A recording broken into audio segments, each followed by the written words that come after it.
حضرت سعد بن ابی وقاص رضی اللہ تعالیٰ عنہ فرماتے مجھے پتہ چلا کہ سلمان فارسی بڑے بیمار ہو گئے تو میں ان کی تیمارداری کے لیے گیا۔ وہ چارپائی پہ لیٹے تھے، جب میں اندر داخل ہوا نا تو وہ فرماتے ہیں کہ میری طرف انہوں نے جب دیکھا تو ان کی آنکھوں میں آنسو آ گئے۔ جناب سلمان فارسی رو پڑے اور بڑا روئے۔ میں ان کے قریب گیا، حضرت سعد بن ابی وقاص کہتے میں نے انہیں تسلی دی، میں نے کہا یار تو کیوں روتا ہے؟ تیرے تو میرے رسول پاک نے مرتبے ہی بڑے بیان فرمائے۔ حضور نے فرمایا ہے کہ ہر آدمی جنت میں جانے کا شوق رکھتا ہے، اور جنت شوق رکھتی ہے کہ میرے اندر علی آ جائے، جنت کا شوق ہے کہ میرے اندر مقداد آ جائے، اور جنت کا شوق ہے کہ میرے اندر سلمان فارسی آ جائے۔ علی، سلمان اور مقداد تو جنت شوق رکھتی ہے کہ آ جائے، تو اتنا بڑا تو آدمی ہے، اور حضور ہمیشہ راضی رہے، اور روتے کیوں ہو؟ تو حضرت سلمان فارسی پھر رونے لگے، کہنے لگے روتا اس لیے ہوں کہ جو نبی پاک علیہ السلام کے ساتھ وعدے کیے تھے میں پورے نہیں کر سکا۔ کہا وہ کیا؟ کہنے لگے حضور نے فرمایا تھا مسافروں کی طرح وقت گزارنا، راہگیروں کی طرح وقت گزارنا، میں وہ وعدہ نہیں پورا کر سکا۔ میں نے مال جمع کیا ہے، میرے پاس دولت ہے۔ تو کہا کہاں ہے دولت؟ تو حضرت سلمان کہنے لگے میرے کمرے میں گھوم کے دیکھ لو۔ کہتے میں نے گھوم کے دیکھا تو 2 تکیے تھے، 2 پیالے تھے پانی پینے کے، ٹوٹی ہوئی چٹائی تھی، اور تھوڑے سے برتن تھے۔ تو میں نے کہا یہ 5-10 دینار کا مال، اس کو آپ دنیا کہہ رہے ہیں؟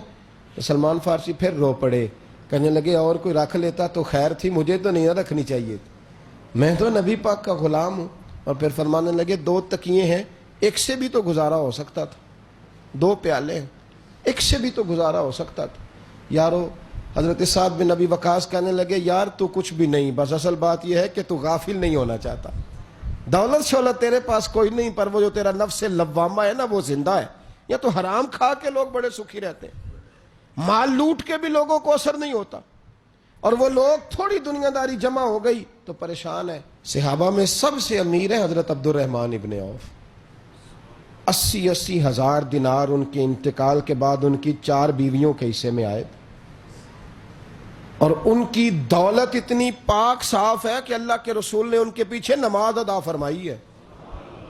اللہ کرے آپ کو سمجھ آئے میری بات کی، یعنی 1-1 روپیہ حلال کا ہے، اسی لیے تو میرے نبی پاک نے ان کے پیچھے نماز پڑھ لی ہے، 1-1 روپیہ حلال کا۔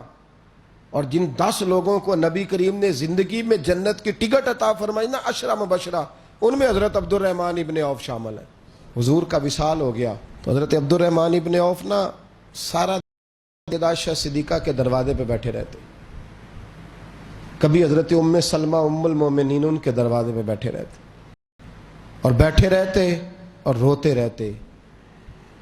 حضرت عائشہ صدیقہ باہر نکلتی تو کہتی بیٹے کیا ہوا، کیوں روتے ہو؟ تو حضرت عبد الرحمن کہتے ہیں کہ آپ مومنوں کی ماں ہے نا، تو بیٹے کو جب تکلیف ہوتی ہے تو ماں کے پاس ہی آ کے روتا ہے نا۔ کہا کیا تکلیف ہے؟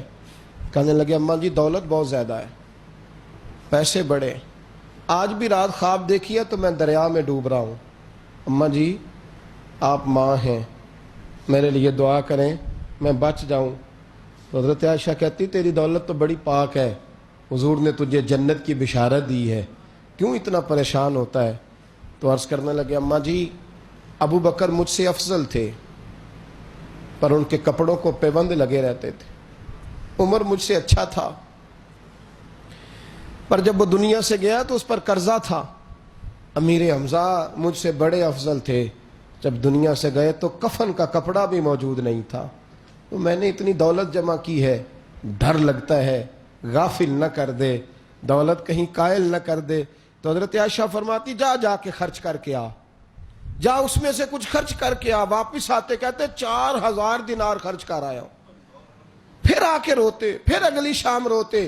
جناب ام سلمہ حضرت عائشہ ہاتھ اٹھا کے دعا کرتی، کہتی بات صرف اتنی ہے کہ تو غافل نہیں ہونا چاہتا، ہم تجھے دعا دیتی ہیں، پر مسئلہ یہ نہیں کہ تیری دولت میں کوئی کمزوری ہے، بات صرف اتنی ہے کہ تو غافل، بولیے تو غافل ہونا، جو دم غافل سو دم کافر، سانو مرشد اے ہو پڑھایا، بات صرف اتنی ہے کہ تو غافل نہیں ہونا۔ بھائیو یہ جو غفلت ہے نا یہ بہت بڑی مصیبت ہے۔